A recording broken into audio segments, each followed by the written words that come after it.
History of the slave trade, it's estimated more than 10 million men and women were brought to North America. Here in Louisiana, the enslaved population grew to more than 300,000.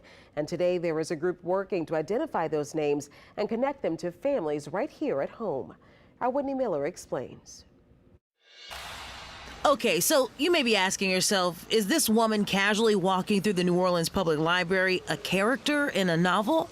I feel blessed to be called to do this. Well, not quite. This is a good one. Gaynell Brady is actually the living history of her ancestors, dressing the part for a powerful purpose.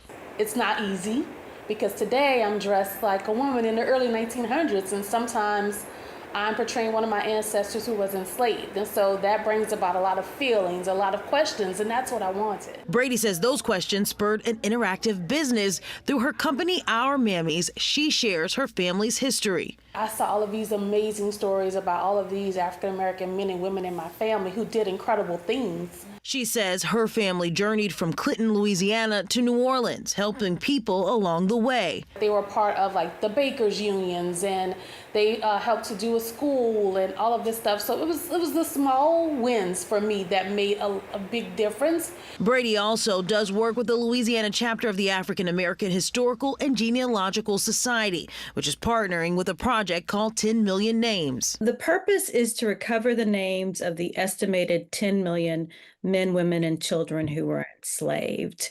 Through the help of genealogists from across the country, those names will live in a virtual database that anyone can access, filled with valuable information about a group some may have forgotten. You know, a lot of our history, Black history, is by word of mouth. I think a lot of times history doesn't reflect, our accomplishments or what we added to America. And I think that gives us a sense of, we're less important as a cultural group. And that's simply not true.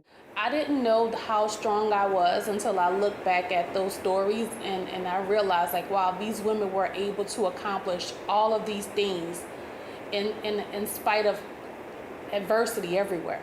And now they hope you will find your power through your story.